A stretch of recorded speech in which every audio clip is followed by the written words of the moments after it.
At the end of the day, we can have the most dedicated teachers, the most supportive parents, the best schools in the world, and none of it will make a difference. None of it will matter unless all of you fulfill your responsibilities. Unless you show up to those schools, unless you pay attention to those teachers, unless you listen to your parents and grandparents and other adults and put in the hard work it takes to succeed. And that's what I want to focus on today. The responsibility each of you has for your education. I want to start with the responsibility you have to yourself. Every single one of you has something that you're good at. Every single one of you has something to offer. And you have a responsibility to yourself to discover what that is. That's the opportunity an education can provide. Maybe you could be a great writer, maybe even good enough to write a book or articles in a newspaper, but you might not know it until you write that English paper, that English class paper that's assigned to you. Maybe you could be an innovator or an inventor, maybe even good enough to come up with the next iPhone or the new medicine or vaccine, but you might not know it until you do your project for your science class. Maybe you could be a mayor or a senator or a Supreme Court justice, but you might not know that until you join student government or the debate team. And no matter what you want to do with your life, I guarantee that you'll need an education to do it. You want to be a doctor or a teacher or a police officer? You want to be a nurse or an architect, a lawyer or a member of our military? You're going to need a good education for every single one of those careers.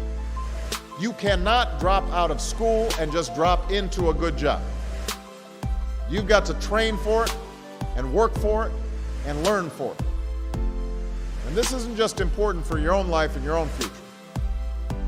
What you make of your education will decide nothing less than the future of this country. The future of America depends on you.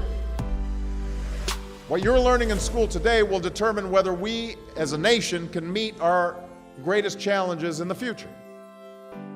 You'll need the knowledge and problem-solving skills you learn in science and math to cure diseases like cancer and AIDS, and to develop new energy technologies and protect our environment.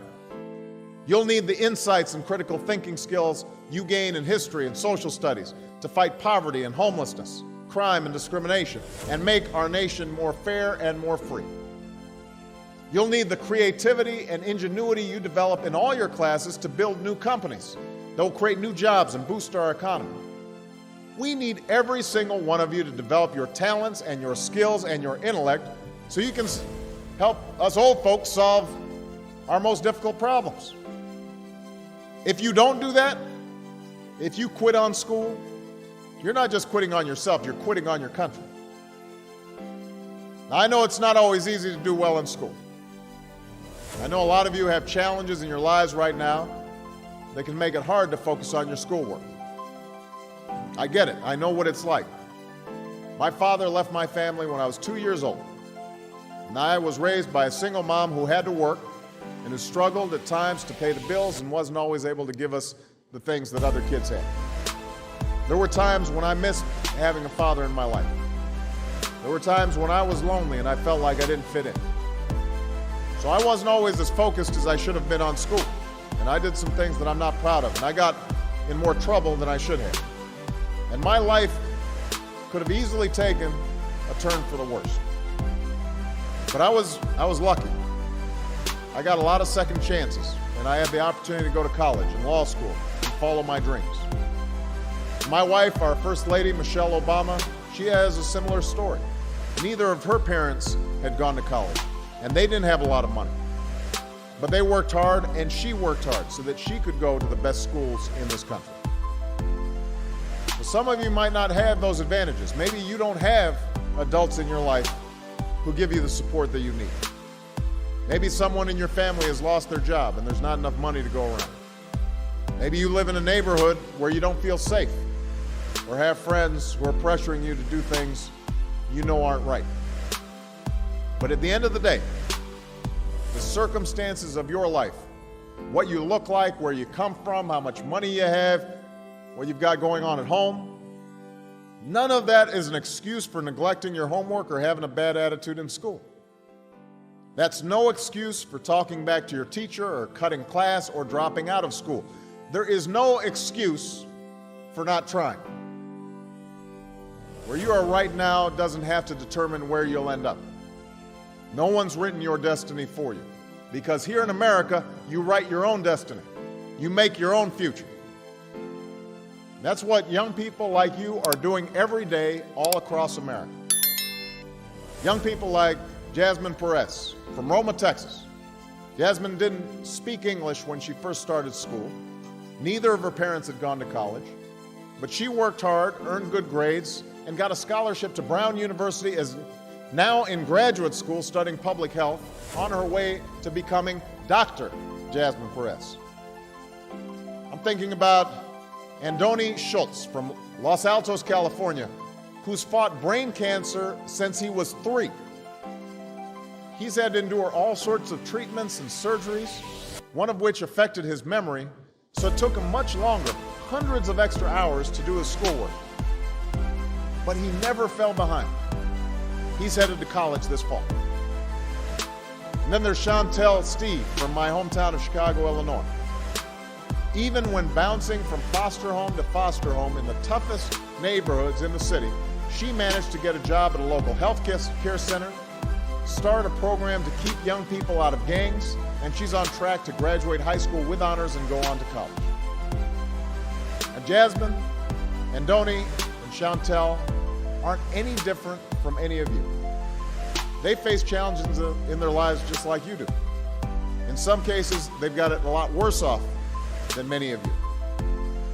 But they refuse to give up. They chose to take responsibility for their lives, for their education, and set goals for themselves. And I expect all of you to do the same. And that's why today I'm calling on each of you to set your own goals for your education and do everything you can to meet them. Your goal can be something as simple as doing all your homework, paying attention in class, or spending some time each day reading a book. Maybe you'll decide to get involved in an extracurricular activity or volunteer in your community. Maybe you'll decide to stand up for kids who are being teased or bullied because of who they are or how they look. Because you believe, like I do, that all young people deserve a safe environment to study and learn. Maybe you'll decide to take better care of yourself so you can be more ready to learn. And along those lines, by the way, I hope all of you are washing your hands a lot and that you stay home from school when you don't feel well so we can keep people from getting the flu this fall and winter. But whatever you resolve to do, I want you to commit to it. I want you to really work at it. I know that sometimes you get that sense from TV that you can be rich and successful without any hard work, that your ticket to success is through rapping or basketball or being a reality TV star. Chances are you're not going to be any of those things. The truth is, being successful is hard. You won't love every subject that you study. You won't click with every teacher that you have. Not every homework assignment will seem completely relevant to your life right at this minute. And you won't necessarily succeed at everything the first time you try. That's okay. Some of the most successful people in the world are the ones who've had the most failures. J.K. Rowling, who wrote Harry Potter. Her first Harry Potter book was rejected 12 times before it was finally published. Michael Jordan was cut from his high school basketball team. He lost hundreds of games and missed thousands of shots during his career. But he once said, "I have failed over and over and over again in my life, and that's why I succeed." These people succeeded because they understood that you can't let your failures define you. You have to let your failures teach you. You have to let them show you what to do differently the next time. So if you get into trouble, that doesn't mean you're a troublemaker. It means you need to try harder to act right. If you get a bad grade, that doesn't mean you're stupid. It just means you need to spend more time studying. No one's born being good at all things. You become good at things through hard work.